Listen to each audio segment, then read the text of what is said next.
Hi, I'm Jay Beershank. Welcome back to my YouTube channel. Today we're here for another edition of book reviews. You're joining me in Gokyo. We're in the Solo Khumbu region of Nepal.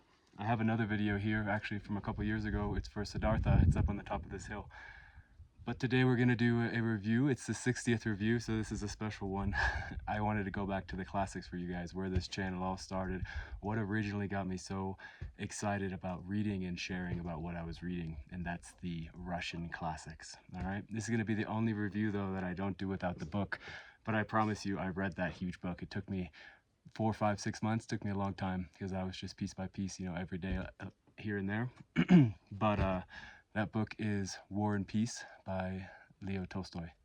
Okay, now you have to preface these sorts of books in the way in which it's not just a book, it's a history, it's an eternity, it's a complete analysis of the human condition here on earth. It's not just a story, because when you take these books at face value, you see, okay, it's a war about some aristocratic Russians or about, this particular person doing this. But really, when you look at the whole picture, it's all these people's separate lives, and each of these separate lives represents a different train of thought that you could go down that would lead you down a certain, life path, basically.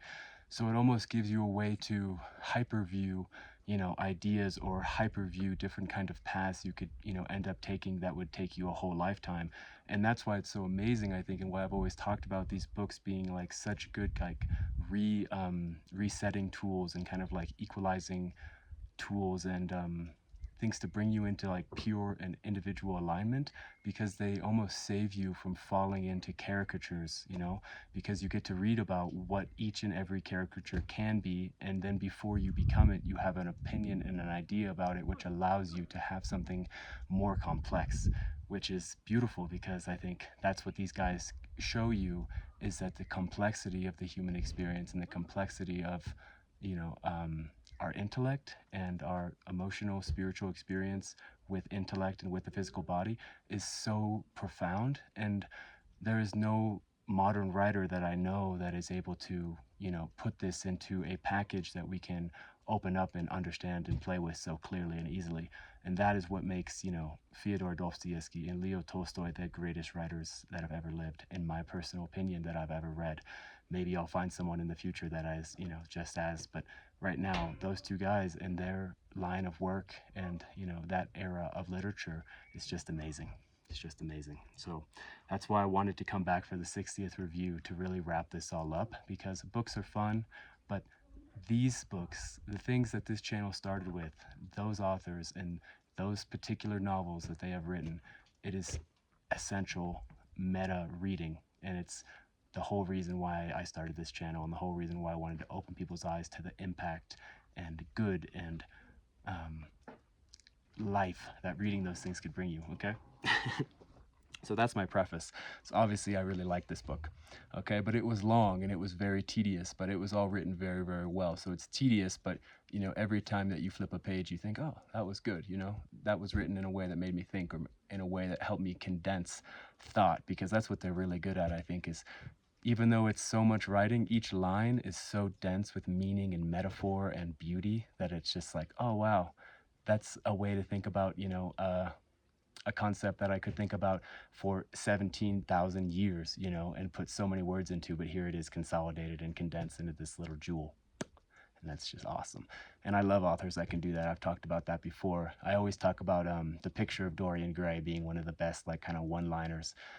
But anyway, when it comes to the book War and Peace, so I haven't now read it in about 2 months, but what I was really left with when I was reading it is it's this kind of dance and this expose and this analysis of human ego and human individuality, and humankind wants to feel on an individual level like it's enacting history and like it is solely responsible for the outcomes. And it's the dance between that and how things that happen are a culmination of every possible input that could be there. So the magnitude of the ego of the individual that would assume that they are the reason or they are the catalyst is it's just really played with in this whole book about, individual action, leading to outcome, and just the collective inputs leading to outcome. And that's really beautiful because you can think about that in a lot of ways. Obviously, like when you take action on things, you can make things manifest in the world, but you never actually understand or realize all the different factors that came into being that allowed you to actually experience that reality that you may believe, oh, I created that, oh, that was me. And I think that that's just a really beautiful thing to think about. And that was kind of the whole meta theory of this book for me, or that's what it really made me think about. But one of the particular parts in this book that I love more than any other is when I can't remember the particular characters except for Drone. Drone is a person living in a Cossack village, and he is like the leader of that village. And the Cossacks are basically peasants that work for the rich. And you get a really, really crazy psychological analysis of the character of Drone, who is like the Cossack peasant worker leader, and then like his community of Cossack peasant worker, community, and their way of viewing each other and themselves and life. And then he's directly confronted with one of the aristocratic Russians who basically can do whatever he wants to the peasants, and who the peasants have to show obeisance to and do whatever they say.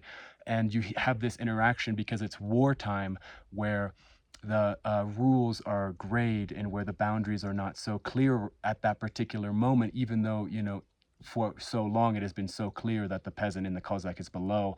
But during this time of war, there is, turmoil within that social structure. And you see such a amazing, amazing piece of writing. I think that's around for my book, it was around page 900. And that was one of my absolute favorites. And, when it comes to the emotional, I mean, this book is so emotional. It's so beautiful. Just being able to wrap so many human elements into novels is amazing. But, there's a lot of relationship and a lot of love, and the way in which these different types of love are portrayed is just also amazing, amazing, amazing. And it just helps you, not helps you, but I guess writers like this, they understood everything about every phase of life and every kind of person that could be, and every kind of way they could think, and every kind of, it's so all encompassing. So when you're reading about these characters going through their lives, it's just like, wow, that is so heavy, and it hits home so hard because it's like, yes, that is exactly how humans feel. And so, I'm just thinking about some of the love, I think, between Natasha and Prince Andre. That's a beautiful thing, where she goes off with this other guy, and then she's left with this kind of, turmoil, and then he comes around, and there's this nurturing, and then there's this acceptance, and it's just so beautiful. So beautiful. I'm reading a book by Paulo Coelho right now. I don't know if that's how you say his name, but the guy who wrote The Alchemist, it's called Adultery. And it made me think of the character Natasha, who we were just talking about, because it's kind of the same. So the book Adultery is like a character analysis of a particular type of woman, and Natasha falls into being that type of particular woman for a certain amount of time. And that's why it's beautiful, because in War and Peace, you get this character analysis in like maybe, I don't know, 100, 200 pages, whereas in other, books will just focus solely on that for the whole entire book. But in a book like War and Peace, you're getting like 90 different books in a single book, which is just amazing. So that's my review of War and Peace, I think. I recommend you read it. If you don't understand that by now, then I mean, you weren't listening. I think that these guys are amazing. Go read anything by Tolstoy, go read anything by Dostoevsky, and think about it. When you read a page, when you read a chapter, write it down what it made you think about. Write down what was that even about, because you can get lost in the story and just think you're reading about, Russians drinking tea, but it's a lot bigger than that, in my opinion. And that's why these novels have stood the test of time, and that's why they are considered the greatest novels ever written.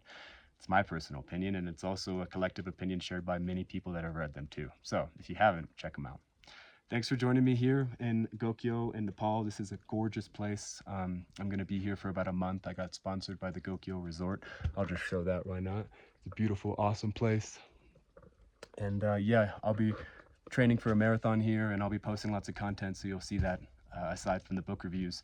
But I'll be posting a lot of book reviews too, but I wanted to wait for the 60th to be a Russian classic, so it took me a while to read. But we'll be doing a lot of book reviews up here.